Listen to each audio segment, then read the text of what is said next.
가수 정준영이 경찰의 밤샘 조사를 받고 있습니다. 승리는 조사를 먼저 마치고 조금 전에 귀가했습니다. 경찰은 정준영 씨에게 구속영장을 신청하는 방안도 검토하고 있습니다. 대검 진상조사단이 김학의 전 법무부 차관에게 오늘 오후 소환을 통보했지만 출석 여부는 불투명합니다. 경찰은 별장 성접대 동영상에 등장하는 남성이 김학의 전 차관이라고 확인했습니다. 미국이 해외에 주둔하는 미군의 비용 전부에다가 50% 할증까지 동맹국에 요구할 거라는 언론 보도가 나오자 미 국방장관 대행이 사실이 아니라고 부인했습니다. 스티브 비건 미 국무부 대북정책 특별대표가 유엔 주재 미국 대표부를 방문해 안보리 이사국 대표들에게 2차 북미 정상회담 상황을 보고했습니다. 오늘은 전국이 대체로 흐린 가운데 호남과 영남 서부에서 시작된 비나 눈이 전국으로 확대되겠습니다. 미세먼지 농도는 인천과 경기 남부에서 나쁨 수준이 예상됩니다. 가수 승리와 정준영이 어제 경찰에 출석했죠. 정준영은 불법 촬영과 유포 혐의, 승리는 성매매 알선 혐의 등을 받고 있습니다. 이 단체 대화방에서 빼도 박도 못할 증거들이 다수 등장했기 때문에 이번 조사는 아무래도 형사처벌로 가는 전 단계가 될 가능성이 높습니다. 이 시각 서울지방경찰청 상황을 알아보겠습니다. 박영민 기자, 두 사람 다 밤샘 조사를 받았고 승리는 먼저 귀가를 했죠? 네, 어제 오후 2시쯤 이곳에 출석한 가수 승리 씨는 조금 전인 6시 17분 경찰 조사를 받고 귀가했습니다. 16시간이 넘는 강도 높은 경찰 조사를 받은 건데요. 조사를 마치고 나온 승리 씨는 기자들과 만나 오늘부로 병무청에 정식으로 입영 연기 신청을 할 예정이라고 밝혔습니다. 그러면서 허락만 해주신다면 입영 날짜를 연기하고 마지막까지 성실하게 조사를 받는 모습을 보이겠다고 말했습니다. 승리 씨 변호사는 성매매를 알선한 혐의에 대해선 조만간 입장을 정리해 말씀드리겠다고 밝혔습니다. 한편 어제 오전 소환된 가수 정준영 씨는 21시간째 피의자 신분으로 조사를 받고 있는데요. 정 씨는 성관계 동영상을 불법 촬영하고 이를 유포한 혐의를 받고 있습니다. 경찰은 정 씨가 올린 영상들이 상대방의 동의를 구하지 않았을 가능성이 크다고 보고 해당 영상이 촬영, 유포된 경위를 집중적으로 추궁하고 있습니다. 경찰은 정 씨의 머리카락과 소변을 이미 제출받아 마약 투약 여부도 확인하고 있습니다. 경찰은 정 씨에 대해 구속영장을 신청하는 방안도 검토하고 있습니다. 승리의 동업자이자 승리와 함께 성매매 알선 혐의를 받고 있는 유리홀딩스 유인석 대표도 어제 소환돼 조사를 받고 있습니다. 지금까지 서울지방경찰청에서 KBS 뉴스 박영민입니다. 예, 이번 사건의 또 다른 관전 포인트, 바로 경찰 유착 의혹입니다. 연예인들의 대화방에서 경찰 고위직의 존재가 언급됐기 때문인데, 그래서 국민권익위원회는 이 부분에 대한 수사는 경찰이 아닌 검찰이 해야 한다고 별도로 의뢰를 했고, 일단 서울중앙지검에 배당이 된 상태입니다. 계속해서 정세배 기자의 보도입니다. 국민권익위원회가 검찰에 수사를 의뢰한 공익제보는 크게 세 가지 내용입니다. 가수 승리의 성매매 알선 의혹과 정준영 씨의 불법 촬영, 유포 의혹, 그리고 이들 연예인들과 경찰의 유착 및 부실 수사 의혹입니다. 권익위는 신고 내용을 살펴본 결과 해당 의혹이 사실일 가능성이 높다며 빠르게 처리할 필요가 있다고 밝혔습니다. 그러면서 경찰과의 유착 의혹이 제기된 점을 감안해 사건을 검찰로 넘겼다고 설명했습니다. 검찰은 일단 이들 사건을 서울중앙지검에 배당했습니다. 다만 검찰이 사건을 직접 수사할지 아니면 경찰에 넘겨 수사를 지휘할지 여부는 아직 정해지지 않았습니다. 제보자 보호도 중요하고요. 또 하나는 거기에 등장하는 그 피해 여성들에 대한 보호도 중요합니다. 그래서 그런 걸 다 감안해서 박 장관은 특히 버닝썬 사건의 경우 마약과 탈세, 성매매 등이 모두 연관돼 있는 만큼 이번에 철저히 밝히지 않으면 두고두고 문제가 된다고 설명했습니다. 검찰은 일단 권익위로부터 넘겨받은 카카오톡 대화 내용 등을 살펴보며 사건의 처리 방향을 신중하게 고민하고 있습니다. 경찰이 이미 해당 사건을 수사 중인 만큼 당장은 이를 지켜본 뒤 수사 방향을 결정할 가능성이 제기됩니다. 그러나 경찰과의 유착 의혹이 사건의 핵심 가운데 하나인 만큼 여론 등을 감안해 전격적으로 수사에 나설 가능성도 배제할 수는 없습니다. KBS 뉴스 정세배입니다. 김학의 전 법무부 차관의 별장 성접대 동영상 의혹도 또다시 도마 위에 오르고 있습니다. 검찰이 두 차례 수사에서 무혐의로 종결을 짓긴 했지만 계속 덮어두기에는 영상이라는 증거가 존재하고 또 성폭행을 당했다고 진술하는 피해자도 있기 때문에 논란이 가라앉지 않고 있습니다. 대검 진상조사단이 다시 소환 조사를 통보했죠. 먼저 우한솔 기자가 보도합니다. 경찰은 2013년 7월 특수강간 등의 혐의로 김학의 전 차관을 검찰에 송치했습니다. 석 달여 걸친 수사 끝에 나온 결론은 무혐의였습니다. 이듬해 7월 이모 씨가 자신이 동영상 속 피해 여성이라며 김 전 차관 등을 성폭행 혐의로 고소했습니다. 2차 검찰 수사, 결과는 이전과 다르지 않았습니다. 경찰도 국립과학수사연구원도 김 전 차관이라고 사실상 결론 낸 사안을 검찰은 왜 무혐의 처분했을까? 검찰 판단의 핵심은 동영상 속 피해 여성이 누구인지 확인할 수 없었다는 겁니다. 1차 수사에서 피해자로 의심되는 여성을 60명 넘게 조사했지만 다들 자신은 아니라고 했고, 두 번째 수사에선 앞서 피해자임을 부인했던 여성이 뒤늦게 고소한 점을 들어 진술의 신빙성이 없다고 판단했습니다. 또 영상 속 여성과 같은 사람인지도 확신할 수 없었다고 밝혔습니다. 동영상 속 남성이 김 전 차관임을 확인했지만 피해자가 없어 처벌할 수 없었다는 논리입니다. 하지만 엄청난 불이익이 예상되는 상황에서 피해 여성이 거짓으로 고소할 이유가 없다는 점에서 보면 검찰의 결론은 석연치 않습니다. 또 성접대, 즉 뇌물 혐의에 대해서는 대가성이 입증되지 않았다면서 단 한 차례 압수수색도 없이 수사를 하지 않은 것도 봐주기 수사 의혹이 드는 대목입니다. 한편 이번 사건을 재조사 중인 대검 진상조사단은 오늘 오후 김 전 차관에게 소환을 통보했지만 출석 여부는 불투명한 상황입니다. KBS 뉴스 우한솔입니다.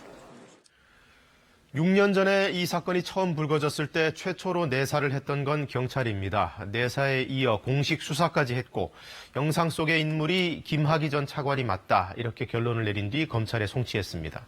그러나 앞서도 보셨듯이 검찰에서 무혐의로 종결을 지었죠. 이 이상한 과정에 대해 어제 경찰청장이 국회에서 증언을 했습니다. 초동 수사 당시 육안으로만 봐도 식별될 정도로 명확하게 김학의였다. 장혁진 기자의 보도입니다.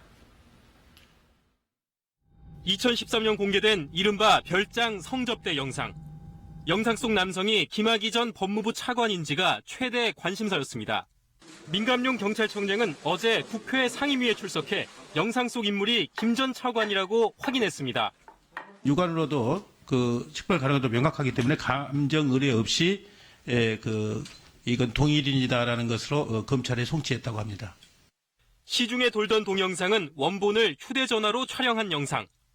남성 모습을 정확히 식별하기 어려웠는데 원본 영상은 국과수 감정이 필요 없을 정도로 선명했다는 겁니다. 당시 경찰은 김 전 차관을 기소 의견으로 검찰에 넘겼지만 검찰은 무혐의 처분했습니다. 영상 속 인물을 식별하기 힘들고 관련자 진술도 신빙성이 없다는 이유였습니다. 저희도 당시에 많은 문제를 제기했고 여러 가지 법적 절차에 따른 문제제기가 있었습니다만은 그게 지금 아직까지 이렇게 명확하게 해소가 안 됐기 때문에 휴대전화 촬영 영상에 대한 국과수 감정서도 추가로 공개됐습니다. 동일 인물일 가능성을 배제할 수 없음. 이게 감정서입니다. 그럼에도 불구하고 무혐의예요, 무혐의.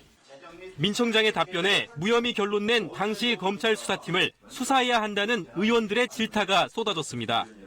그 당시 검사는 이 사람은 직무유기는 물론이고 사건 은폐 축소 혐의로 수사 대상입니다. 경찰은 지난 4일 경찰이 증거를 누락했다는 대검 진상조사단 조사 결과에도 수사를 방해한 건 검찰이었다며 강하게 반발했습니다. KBS 뉴스 장혁진입니다. 우리도 주한미군 방위비 분담금을 내야 하는 입장이라 민감할 수밖에 없는 소식입니다. 미국이 동맹국들로부터 해외에 주둔하는 미군 비용 전부에다가 50% 할증까지 요구할 것이란 현지 보도가 나왔는데요. 셰너엔 미 국방장관 대행이 논란이 커지자 이건 잘못된 보도라며 수습에 나섰습니다. 워싱턴 이재원 특파원의 보도입니다. 해외 주둔 미군은 약 19만 9천여 명, 전체 미군 병력 213만 3천여 명의 10%에 육박합니다. 미국 정부는 주둔국 간 협상을 통해 미군 주둔 비용을 나눠서 부담하고 있습니다. 워싱턴 포스트, 블룸버그 등은 최근 미국 정부가 이른바 주둔 비용 플러스 50 방안을 검토하고 있다고 보도했습니다. 주둔 비용 전부에다가 50% 할증된 금액을 더해 주둔국에 요구할 거라는 내용입니다. 보도가 사실이라면 올해 주한미군 방위비 분담금으로 1조 389억 원을 내고 내년 비용 협상을 다시 시작해야 하는 우리로선 큰 부담입니다. 하지만 셰너헨 미 국방장관 대행은 미 상원 군사위 청문회에서 주둔 비용 플러스 50은 잘못된 보도라고 밝혔습니다. So those reports in the press, all over the press, are incorrect? They're erroneous. We're not going to run a business and we're not going to run a charity. 셰너헨 국방장관 대행은 다만 미군 주둔 비용의 공평한 분담 원칙을 강조했습니다. 앞서 주둔 비용 플러스 50 보도가 나오자 미국 내에서 먼저 미군은 용병이 아니라는 비판이 제기됐습니다. 월스트리트 저널은 동맹은 부동산 거래가 아니다. 미국의 외교 정책을 훼손할 수 있다고 비판하는 사설을 실었습니다. 셰너헨 장관 대행은 올해 한미 연합훈련이 재설계됐다며 이달 말 정경두 국방장관과 만나 한미 연합훈련의 진행 경과와 결과를 논의할 계획이라고 밝혔습니다. 워싱턴에서 KBS 뉴스 이재원입니다. 네, 방금 전 내용 자막이 제대로 나가지 못한 점 사과드립니다. 가습기 살균제의 유해성이 적힌 보고서를 숨긴 혐의를 받고 있는 박철 SK케미칼 부사장이 구속됐습니다. SK케미칼은 가장 많은 가습제 살균제 피해자를 낸 두 가지 제품의 원료를 만들어낸 업체입니다. 새로운 국면을 맞은 가습기 살균제 재수사 상황을 김지숙 기자가 취재했습니다. 가습기 살균제의 유해성 관련 자료를 은폐한 혐의로 SK케미칼 박철 부사장이 구속됐습니다. 서울중앙지법은 범죄 혐의가 소명되고 증거 인멸 우려가 있다고 설명했습니다. 함께 구속영장이 청구된 임직원 3명에 대해서는 영장이 기각됐습니다. 박 부사장은 가습기 메이트의 유해성 연구 자료를 보관하고 있으면서도 2013년부터 최근까지 은폐한 혐의를 받고 있습니다. 앞서 SK케미칼은 서울대 수의대 이영순 교수팀에 의뢰한 흡입 독성 실험 결과 안정성이 확인돼 제품을 출시했다고 밝혔지만 언론과 국회 등이 자료를 요구하자 자료가 남아있지 않다며 숨긴 것으로 검찰은 보고 있습니다. 김철 SK케미칼 대표는 2016년 8월에 열린 청문회에서도 문서를 보관하고 있지 않다고 했지만 검찰은 이번 수사 과정에서 해당 자료를 확보했습니다. 보고서에 나타난 검사 결과 역시 가습기 메이트가 인체에 무해하다는 것을 입증하기에는 부족한 것으로 전해졌습니다. SK케미칼은 해당 자료는 연구보고서 일부가 담긴 사본으로 진위를 구별할 수 없었다고 반박했습니다. 또 검찰의 자료를 이미 제출했기에 증거를 인멸한 것은 아니라고 설명하고 있습니다. 검찰이 가습기 살균제 제조 판매 관련자를 구속한 것은 필러물산과 애경산업 대표에 이어 이번이 3번째로 검찰 수사에 속도가 붙을 전망입니다. KBS 뉴스 김지숙입니다. 반대 여론에도 불구하고 미국의 국경 장벽을 세우려고 트럼프 대통령이 국가 비상사태까지 선포를 했는데 의회에서 제동을 걸고 나섰습니다. 연방 상원이 이 비상사태 선포 무력화 결의안을 통과시킨 겁니다. 트럼프가 믿었던 공화당 의원들까지도 일부 반기를 들었습니다. 워싱턴에서 서지영 특파원이 전해왔습니다. If not, the yeas are 59, the nays are 41. The joint resolution is passed. 미 연방상원이 트럼프 대통령의 국가 비상사태 선포에 제동을 걸었습니다. 본회의에서 국가 비상사태 선포를 무력화하는 내용의 결의안을 표결에 붙인 결과 찬성 59표, 반대 41표로 통과시켰습니다.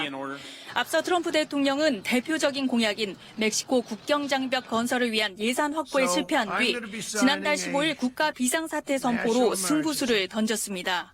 그런데 지난달 26일 하원에 이어 상원에서도 국가 비상사태를 무력화시킨 결의안이 가결된 것입니다. 공화당이 다수당인 상원에서 이탈자가 나온 것이 결정적이었습니다. 당초 5명 정도 반란표가 예상됐지만 뚜껑을 열어보니 이탈자는 12명으로 늘었습니다. 상원 본회의 표결 전 트럼프 대통령이 트위터나 기자회견 등을 통해 집안 단속에 나섰지만 소용없었습니다. 이미 트럼프 대통령은 정면 돌파 방침을 공언한 상태. Probably have to veto. It's been the legal scholars all say it's totally constitutional. 결의안이 통과되자마자 거부권을 행사하겠다는 입장을 거듭 밝혔습니다. 최근 전 개인 변호사였던 마이클 코언의 각종 의혹 폭로와 더불어 트럼프 캠프 선거대책본부장이었던 폴 매너포트에 대한 추가 징역형 선고 등으로 가뜩이나 국내 정치적 입지가 좁아진 상태에서 이번 결의안 가결로 정치적 타격이 불가피해 보입니다. 엎친 데 덮친 격으로 러시아의 미 대선 개입 의혹을 수사 중인 뮬러 특검 보고서를 공개하라는 하원 결의안까지 통과됐습니다. 조만간 공개될 보고서는 탄핵 여부를 둘러싸고 의회 내 격렬한 논쟁을 촉발시킬 것으로 보입니다. 워싱턴에서 KBS 뉴스 서지영입니다. 영국 하원에서 브렉시트 연기 결정이 나왔습니다. 아예 안 하겠다는 건 아니고 일단 이번 달 29일로 예정돼 있던 탈퇴 시점을 좀 미루겠다는 겁니다. 런던에서 유광석 특파원이 보도합니다. 영국 하원의 결정은 이달 29일로 예정된 브렉시트 연기였습니다. 하원은 브렉시트 연기와 관련한 정부 결의안을 표결에 붙여 찬성 412표, 반대 202표로 가결시켰습니다. 가결된 정부안은 오는 20일을 데드라인으로 정하고 그때까지 브렉시트 합의안이 통과되면 EU 탈퇴 시점을 6월 30일까지, 통과되지 못하면 이보다 더 오래 연기한다는 내용입니다. 이에 따라 오는 20일까지 브렉시트 합의안에 대한 의회의 세 번째 승인 투표가 진행될 것으로 보입니다. 메이 총리가 유럽연합에 브렉시트 연기를 요청하고 나머지 27개 회원국이 모두 동의하면 당초 이달 29일이었던 브렉시트 시점이 연기됩니다. 유럽연합은 21일 벨기에 브뤼셀에서 열리는 정상회의에서 영국의 브렉시트 연기 요청을 논의할 예정입니다. 영국 하원은 앞서 1월 15일 제1 승인투표와 지난 12일 제2 승인투표에서 메이 총리의 협상안을 모두 부결시켰습니다. 이 때문에 메이 총리가 20일까지 반대 입장인 하원 의원들을 어떻게 설득할지, 의원들의 태도에 변화가 있을지가 관건이 됐습니다. 하원은 정부안을 통과시키기 전 제2 국민투표를 개최하기 위해 EU 탈퇴 시점을 연기하자는 안은 부결시켰습니다. 런던에서 KBS 뉴스 유광석입니다. 아파트를 포함한 전국 공동주택들의 공시 가격이 공개됐습니다. 전국 평균으로는 5.32%, 서울은 14% 넘게 올라서 서울과 지방의 집값 차이는 더 벌어졌습니다. 보도에 이슬기 기자입니다. 아파트와 연립, 다세대 등 전국의 공동주택 1,339만 호의 공시가격이 공개됐습니다. 전국 평균 상승률은 5.32%로 지난해 5.02%보다 소폭 상승했습니다. 지역별로 보면 서울의 상승률이 14.17%로 가장 높아 전국 평균의 3배에 달했습니다. 광주와 대구도 각각 9%와 6%대로 전국 평균을 웃돌았습니다. 공시가격 상승률이 가장 높은 곳은 경기도 과천으로 23% 넘게 올랐습니다. 서울 용산과 동작, 경기도 분당도 재건축 등의 기대로 18% 가까이 상승했습니다. 반대로 경기 침체의 직격탄을 맞은 울산의 하락폭은 10.5%에 달했습니다. 경남 거제와 김해 역시 조선업 불황 등의 영향으로 10% 넘게 하락했습니다. 공시가격은 고가주택일수록 상승폭이 더 컸습니다. 전용면적 132제곱미터인 서울 서초구의 한 아파트의 경우 지난해 공시가격은 16억 원이었지만 올해는 19억 9,200만 원으로 23.8% 올랐습니다. 공시가 12억 이상 15억 이하 상승률은 18.15%, 9억에서 12억 이하는 17.61% 올랐지만 그 이하 주택의 평균 상승률은 3.9%를 나타냈습니다. 상대적으로 공시가격과 시세와의 격차가 컸던 일부 주택에 대해서는 현실화율을 적극 제고하였습니다. 부동산 공시가격은 보유세와 건강보험, 기초연금 산정 등 60개 분야에 활용됩니다. 인터넷 사이트에서 열람이 가능하며 의견 청취와 심의를 거쳐 다음 달 30일 확정됩니다. KBS 뉴스 이슬기입니다. 10년 만에 캄보디아를 국빈 방문한 문재인 대통령이 오늘 훈센 총리와 정상회담을 갖습니다. 어제는 숙소로 찾아온 훈센 총리와 깜짝 친교 만찬을 갖기도 했는데요. 오늘 두 정상이 어떤 논의를 할지 김지선 기자가 전해드립니다. 문재인 대통령이 이번 순방 마지막 방문국인 캄보디아에 도착했습니다. 우리 기업 200곳 이상이 진출해 있는 나라로 한국 대통령의 캄보디아 국빈 방문은 10년 만입니다. 첫 일정은 동포 간담회였습니다. 동포 100여 명과 만난 자리에서 문 대통령은 캄보디아가 신남방 정책의 핵심 대상국이라고 강조했습니다. 또 두 나라 교역량이 10억 달러까지 늘고 인적 교류도 연간 40만 명을 넘어선 건 동포들의 활약 때문이라며 사의를 표했습니다. 인구의 70% 이상이 35세 이하인 아주 젊고 역동적인 나라입니다. 양국민의 협력으로 한강의 기적이 메콩강의 기적으로 이어질 것이라고 믿습니다. 동포 간담회엔 한국 캄보디아 다문화 가정 출신의 세계적인 당구 선수 스롱피아비 선수와 최용석 캄보디아 태권도 국가대표 감독도 참석해 격려를 받았습니다. 문 대통령은 저녁엔 숙소로 찾아온 캄보디아 훈센 총리와 친교 만찬도 함께했습니다. 청와대는 훈센 총리 측이 공식 회담과 별도로 친교 시간을 갖고 싶다고 요청을 해 일정이 추가됐다고 설명했습니다. 문 대통령은 오늘 훈센 총리와의 정상회담에서 양국 협력 방안을 논의하고 내일 앙코르와트를 방문한 뒤 귀국길에 오릅니다. 프놈펜에서 KBS 뉴스 김지선입니다. 우산 챙기셔야겠습니다. 지금 전북과 영남을 중심으로 비가 내리고 있는 상태인데요. 전북 지역은 우박이 떨어질 가능성도 있습니다. 시설물 피해 없도록 주의를 하셔야겠습니다. 이 지역들뿐만 아니라 다른 전국 대부분 지역 오늘 오후부터 비가 시작되겠는데요. 예상되는 비량은 수도권과 충청 지역에 5mm 안팎, 그 밖에 전국은 5에서 20mm 정도가 되겠습니다.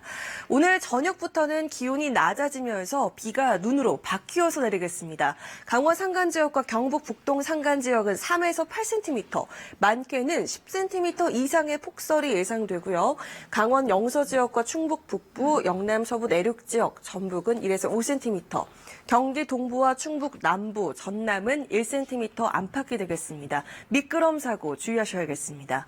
이렇게 비나 눈 소식이 나와 있긴 해도 수도권 지역을 중심으로는 미세먼지 농도가 높게 나타날 것으로 예상됩니다. 호흡기 관리 잘해주셔야겠습니다. 오늘 밤부터 다시 추워지겠습니다. 바람이 불 텐데요. 때문에 내일 서울의 아침 기온은 0도로 출발하겠고 다른 내륙 지역들 기온이 영하로 떨어지는 곳도 많겠습니다. 현재 위성 영상입니다. 곳곳에 구름이 많이 지나고 있는데요. 오늘 오후부터는 대부분 지역에 눈이나 비가 내릴 것으로 예상됩니다. 동쪽 지역은 건조주의보가 발효 중인 상태입니다. 현재 기온 어제의 시각보다 5도에서 7도가량 높습니다. 서울이 4.3도, 광주 6.7도 보이고 있고요. 한낮 기온 보도록 하겠습니다. 강릉과 춘천, 전주와 안동이 11도, 서울 12도, 대구와 부산은 13도까지 오르겠습니다. 서해상과 제주 해상, 남해상의 물결이 최고 4m로 높게 일겠습니다. 날씨였습니다.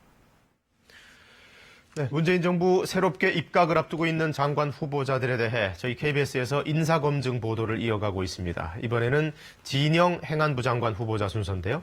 후원금을 받아서 쓴 뒤 소득공제를 받은 걸로 확인이 됐습니다. 아시다시피 후원금은 자기가 일해서 번 돈이 아니기 때문에 근로소득공제를 받아서는 안 되죠.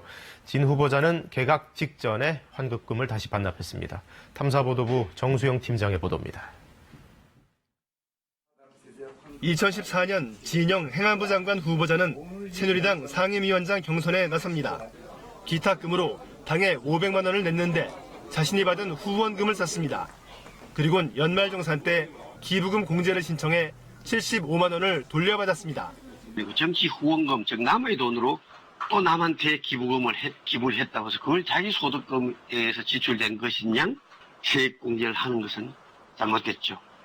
소득세법상 근로소득 범위에 세비는 들어있지만 후원금은 제외됩니다.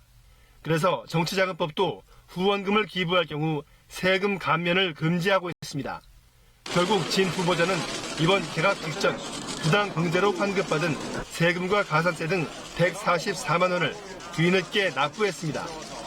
2017년엔 특별 장비 70만 원을 후원금으로 냈는데 역시 연말정산 때 공제를 신청해 세금 10만 원을 덜 냈습니다. 해명은 너무 간단합니다. 실무진 착오라는 겁니다. 실무진에서 이제 정리를 하다 보니까 당연히 이제 사비로 나간 줄 알고. 문제는 진 후보자의 이런 부당 공제가 한두 번이 아니라는 겁니다. 2013년 박근혜 정부 초대 복지부 장관으로 지명됐을 때도 똑같은 일이 있었습니다.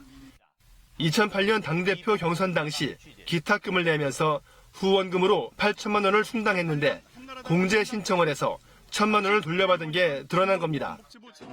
너무 연말정산에 신경을 안 써가지고요. 앞으로 이런 일이 없어야 합니다. 예. 당시 KBS 보도 이후 국회 사무처 조사로 국회의원 37명이 사실상 소득세를 한 푼도 내지 않은 사실이 드러나기도 했지만 비슷한 일은 여전히 계속되고 있습니다. KBS 뉴스 정수영입니다. 역대 최대 규모의 미 명문대 입시 비리 사건이 이번엔 소송 릴레이로 이어지고 있습니다. 해당 대학 재학생들과 학부모들이 사건 관련자와 대학을 상대로 소송을 제기하고 있는데요. 자신들이 다니는 학교의 평판이 떨어져서 결과적으로 재학생들이 가장 큰 피해를 보게 됐다는 것이 소송에 나선 이유입니다. 로스앤젤레스 최동혁 특파원이 미 입시 비리 속보를 전해왔습니다. 미국 사회를 뒤흔들어 놓은 역대 최대 규모의 입시 비리 사건에 해당 대학 재학생들은 충격에 빠졌습니다.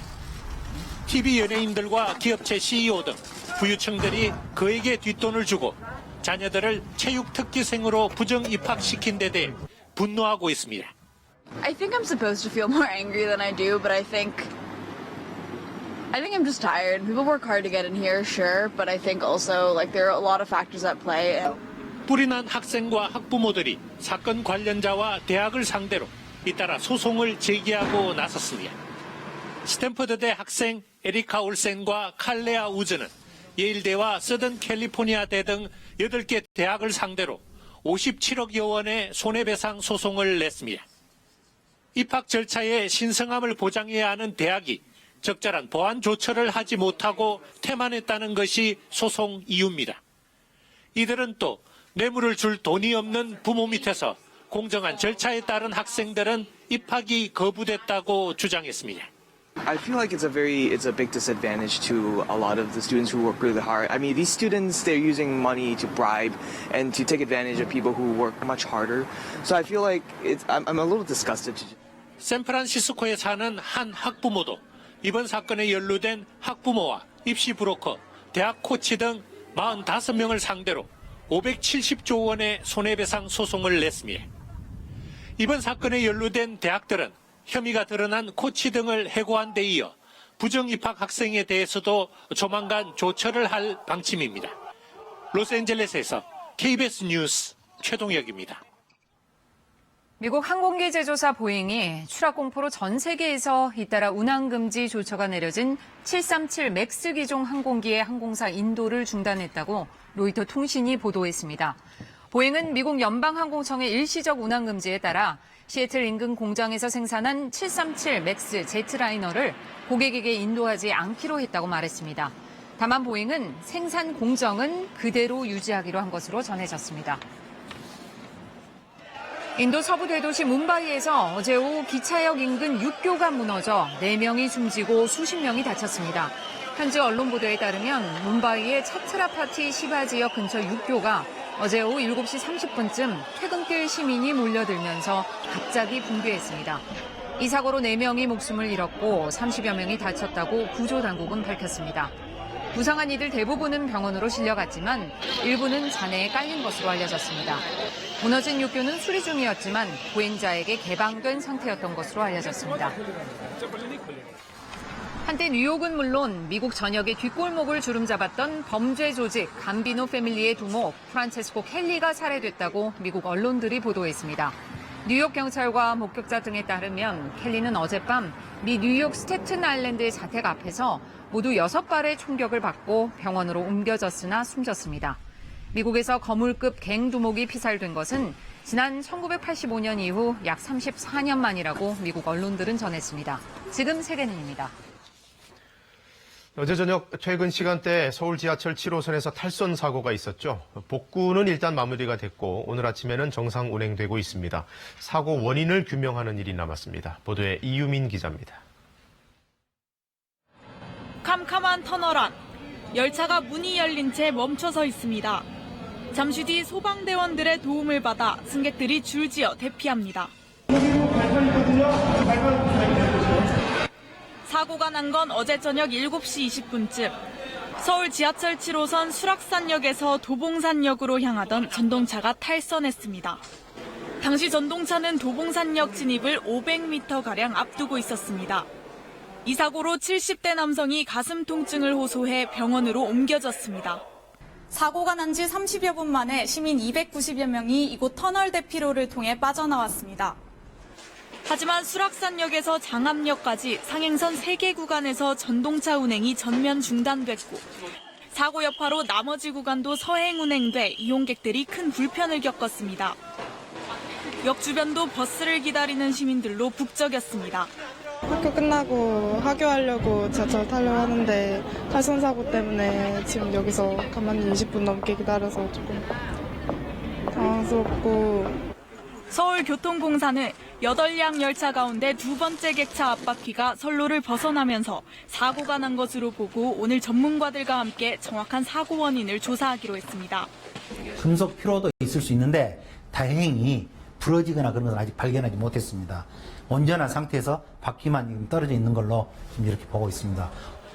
서울교통공사는 사고 7시간 만인 오늘 새벽 2시 5분쯤 열차 복구를 끝내고 첫 차부터 정상 운행되고 있다고 밝혔습니다. KBS 뉴스 이유민입니다. 100년 전 오늘 경기도 가평의 한 산골 마을에서는 주민들의 자발적인 참여로 일제에 저항하는 격렬한 독립만세 운동이 일어났습니다. 그걸 기념해서 가평 지역 주민들이 3.15 독립만세운동 재연 행사를 연다고 하는데요. 현장 연결해 보겠습니다.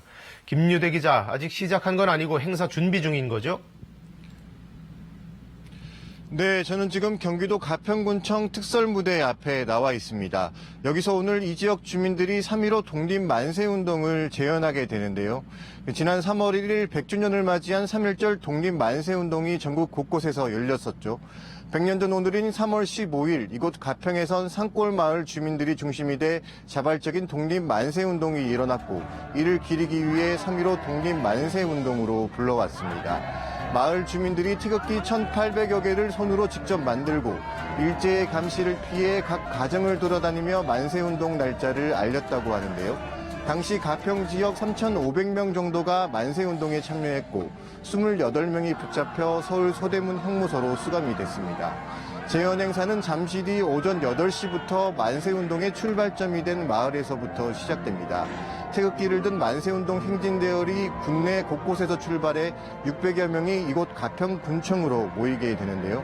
특히 오늘 이곳에는 일본 센다이에 있는 시민단체 소속 일본인들이 직접 찾아와 일제의 만행에 사과하는 뜻깊은 시간도 가진다고 합니다. 지금까지 가평 3.15 독립만세운동 현장에서 KBS 뉴스 김유대입니다.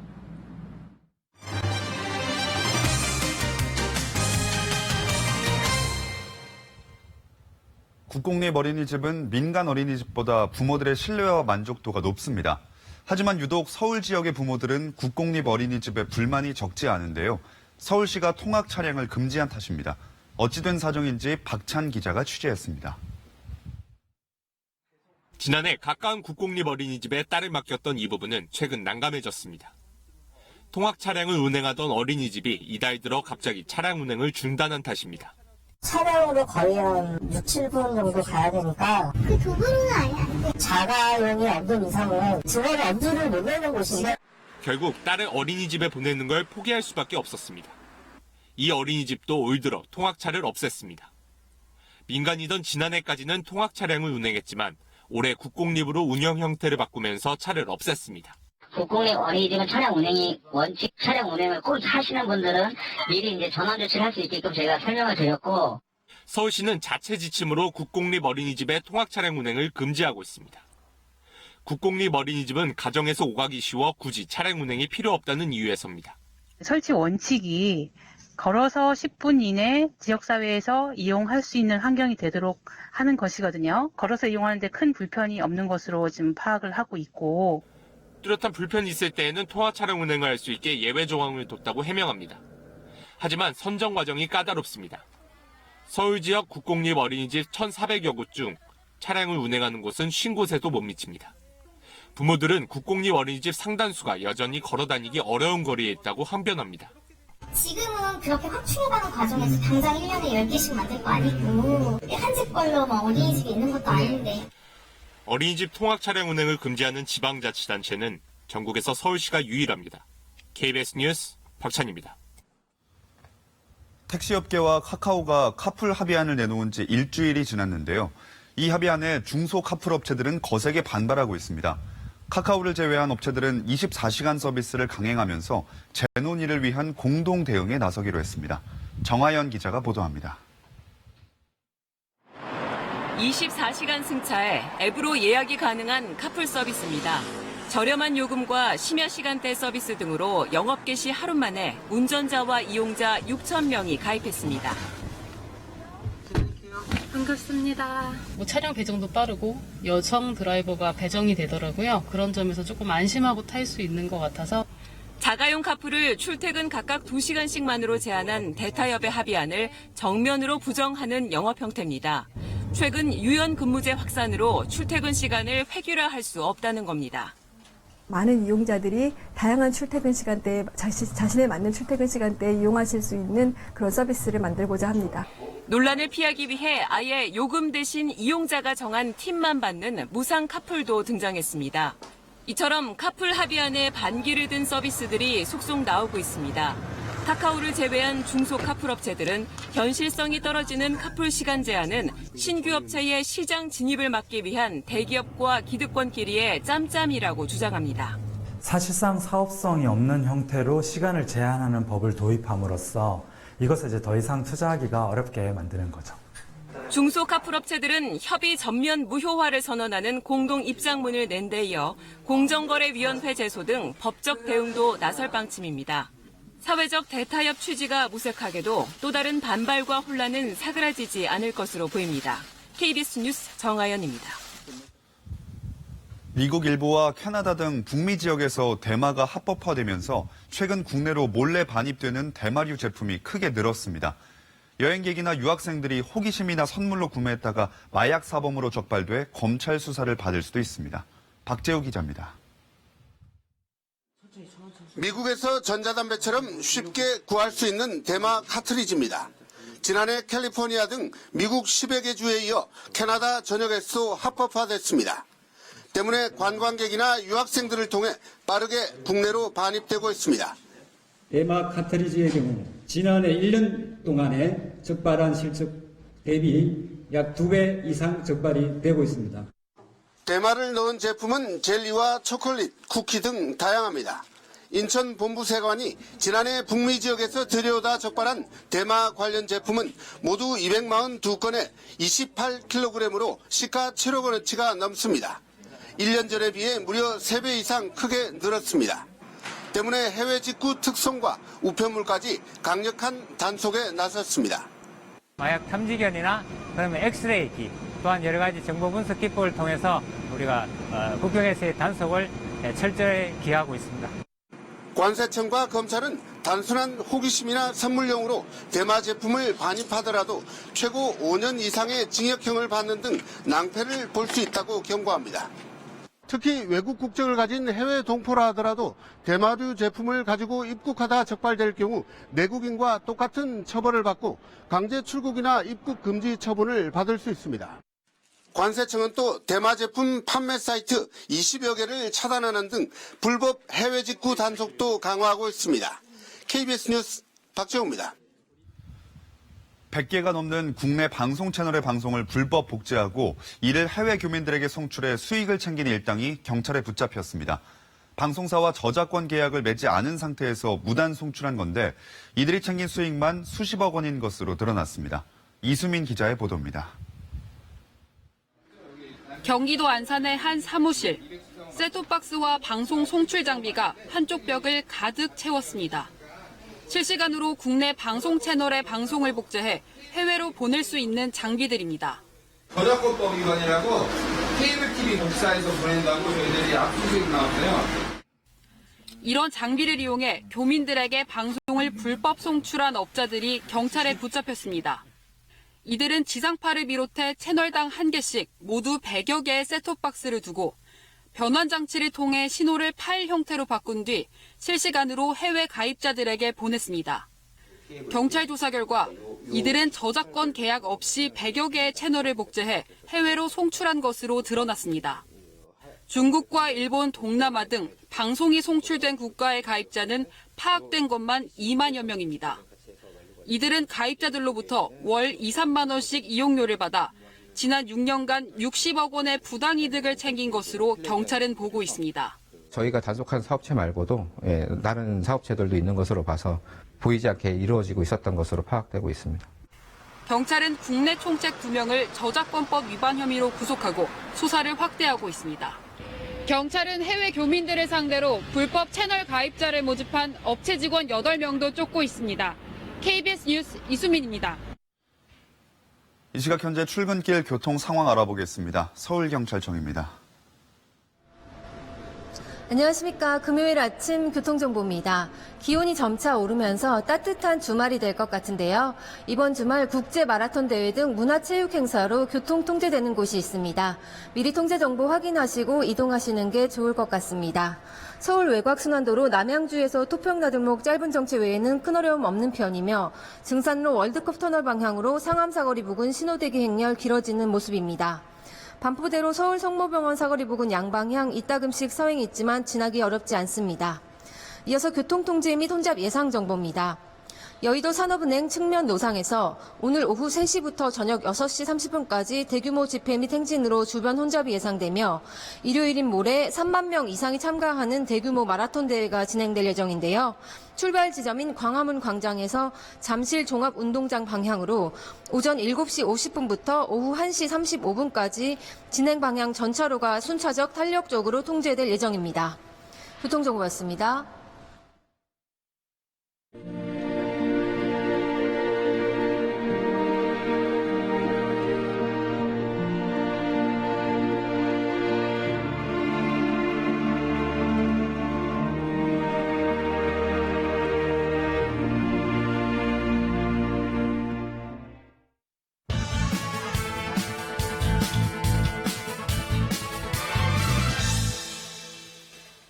어제 가수 승리와 정준영 씨가 경찰에 출석해 조사를 받았습니다. 강남의 한 클럽에서 불거진 사건은 마약과 탈세, 폭력, 성접대 의혹에 이어 여성을 대상으로 한 불법 촬영 영상 유포 의혹까지 그 파장이 꼬리를 물며 이어지고 있습니다.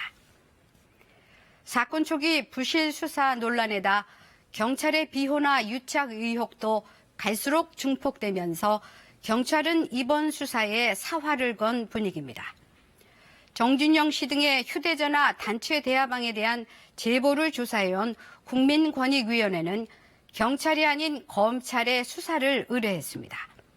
경찰이 의혹의 당사자이다 보니 검찰 수사가 더 타당하다는 판단이 작용했습니다. 박은정 국민권익위원장은 경찰보다는 검찰이 수사하는 게 더 낫다는 내부적 판단에 따른 것이라고 했습니다. 대화방 내용을 공익 제보자가 경찰이 아닌 권익위에 신고한 것도 같은 맥락입니다. 경찰에게는 곤욕스러운 대목입니다. 단체 대화방에서 오간 내용 중 경찰 고위직 비호 의혹을 불러일으킬 만한 언급이 공개되면서 그 윗선이 과연 누구이고 뒤를 어떻게 봐주었는지가 최대 관심사입니다. 단순히 인맥을 과시하기 위한 허풍인지 실제 경찰이 연루된 것인지는 수사로 밝혀지겠지만 경찰에 대한 불신 여론이 커지면서 경찰은 바짝 긴장하고 있습니다. 경찰 수사권에 대한 신뢰와 공권력의 권위가 달린 사안이 된 것입니다. 또 검찰과 경찰의 수사권 조정 문제가 걸려있는 시점이라 경찰로서는 이번 사건이 더더욱 악재일 수밖에 없습니다.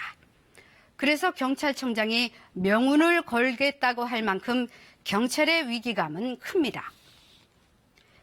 이낙연 국무총리는 경찰이 이 사건을 끝까지 추적해 정의를 세워야 한다며 철저한 진상규명을 재차 주문했습니다. 국민들의 관심도 지대한 만큼 경찰은 엄정한 수사로 유착 의혹을 말끔히 해소시켜야 합니다. 뉴스 해설이었습니다. 경찰의 고강도 밤샘 조사를 받고 귀가한 승리에 이어 가수 정준영도 조금 전에 귀가했습니다. 경찰은 구속영장을 신청하는 방안 검토하고 있습니다. 대검 진상조사단이 김학의 전 법무부 차관에게 오늘 오후 소환을 통보했지만 출석 여부는 불투명합니다. 경찰은 별장 성접대 동영상에 등장하는 남성이 김학의 전 차관이라고 확인했습니다. 미국이 해외에 주둔하는 미군의 비용 전부의 50% 할증까지 동맹국에 요구할 거라는 언론 보도가 나오자 미 국방장관 대행이 사실이 아니라고 부인했습니다. 스티브 비건 미 국무부 대북정책 특별대표가 유엔 주재 미국 대표부를 방문해 안보리 이사국 대표들에게 2차 북미 정상회담 상황을 보고했습니다. 지금 남부 내륙을 중심으로 비가 조금씩 내리고 있습니다. 점차 전국 곳곳에서 비가 내리겠는데요. 오늘 오후부터 다른 지역들도 비가 시작되겠습니다. 수도권과 충청을 중심으로는 5mm 안팎, 다른 지역들은 5에서 20mm 정도가 되겠고요. 오후부터는 기온이 조금씩 떨어지면서 오늘 저녁엔 이 비가 눈으로 바뀌어서 내리겠습니다. 강원 산간 지역과 경북 북동 산간 지역에는 3에서 8cm, 많게는 10cm 이상이 되겠고 강원 영서와 충북 북부, 영남 서부 내륙과 전북은 1에서 5cm, 경기 동부와 충북 남부 지역 그리고 전남은 1cm 안팎이 되겠습니다. 미끄럼 사고 주의하셔야겠습니다.